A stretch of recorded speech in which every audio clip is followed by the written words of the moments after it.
ಅದು ನಾನು ಯಾಕಂತ ಹೇಳಿದರೆ ಡೈಲಿ ಒಂದೊಂದು ನಿಲುವಳಿ ಸೂಚನೆ ಬಂದರೆ ಬೇರೆ ಸದಸ್ಯರು ಮಾತಾಡಲಿಕ್ಕೆ ಅವಕಾಶ ಯಾವುದು ಬಜೆಟ್ ಮೇಲೆ ಚರ್ಚೆ ಮಾಡ್ಬೋದಲ್ಲ. ಬಜೆಟ್ನಲ್ಲಿ ಚರ್ಚೆ ಮಾಡುವಾಗ ನಿಮ್ಗೆ ಅವಕಾಶ ಇದೆ, ದಯಮಾಡಿ ಬಜೆಟ್ ಮೇಲೆ ಚರ್ಚೆ ಮಾಡಕ್ಕೆ ಹೇಳಿ. ಸನ್ಮಾನ್ಯ ಮುಖ್ಯಮಂತ್ರಿಗಳೇ, ಸಭಾಧ್ಯಕ್ಷರೇ, ಒಂದು ಬಹಳ ಮುಖ್ಯವಾಗಿ ಈಗ ಮುಖ್ಯಮಂತ್ರಿಗಳಿಗೂ ಗೊತ್ತು, ಸಭಾಧ್ಯಕ್ಷರು ತಮಗೂ ಗೊತ್ತಿದೆ. ಓಕೆ 69 ನೆಕ್ಸ್ಟ್ ವೀಕಲ್ಲಿ ಕೊಡ್ತೇನೆ. ಈಗ ಒಂದು ಮೆನ್ಷನ್ ಮಾಡಲಿಕ್ಕೆ ಅವಕಾಶ ಮಾಡಿಕೊಡಿ ಅಂತ ಮನುಷ್ಯ ಮಾಡಿದಲ್ಲ ಉಪವಾಸ. ನೀವು ಈ ರೀತಿ ಈಗ ಮುಖ್ಯಮಂತ್ರಿಗಳಿಗೂ ಗೊತ್ತಿದೆ, ಇವತ್ತು ಒಬ್ಬರು ವಿದ್ಯೆಯನ್ನು ಪಡೆಯೋ ಮೂಲಕ ಒಬ್ಬ ಸಾಧಾರಣ ವ್ಯಕ್ತಿನ ಯಾವ ಎತ್ತರಕ್ಕೆ ಬೆಳೀಲಿಕ್ಕೂ ಸಾಧ್ಯವಿದೆ ಅಂತ.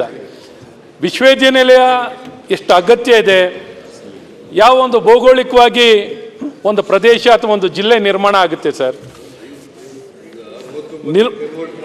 ನೀವು ಅಲ್ಲ, ಶಿಕ್ಷಣದ ಶಕ್ತಿ ಏನು ಎಷ್ಟು ಅಗತ್ಯ ಇದೆ ಅಂತ ಹೇಳ್ತಾ ಇದ್ದೀನಿ. ಎಷ್ಟು ಅಗತ್ಯ ಇವತ್ತಿಲ್ಲಿ ಪ್ರಯತ್ನ, ಈ ಸದನ ಮಾಡ್ತಿರುವಂಥ ಪ್ರಯತ್ನ ಏನು ಸರ್? ಒಟ್ಟು ನಾಡಿನ ಸರ್ವಾಂಗೀಣ ಅಭಿವೃದ್ಧಿ ಆಗಬೇಕು, ಏನು ಮಾಡಿದ್ರೆ ನಮ್ಮ ಜನಕ್ಕೆ ಒಳ್ಳೇದಾಗುತ್ತೆ, ಆ ದಿಕ್ಕಲ್ಲಿ ಪ್ರಯತ್ನಗಳನ್ನು ಮಾಡ್ತಿರೋಂಥ ಈ ಪ್ರಯತ್ನದಲ್ಲಿ ವಿಶ್ವವಿದ್ಯಾನಿಲಯಗಳನ್ನು ಉಳಿಸಿ ಏನು ಅವನ ಮುಚ್ಚುವಂತ ಆತಂಕವನ್ನ ಮುಚ್ಚಲ್ಲ ನಾವು,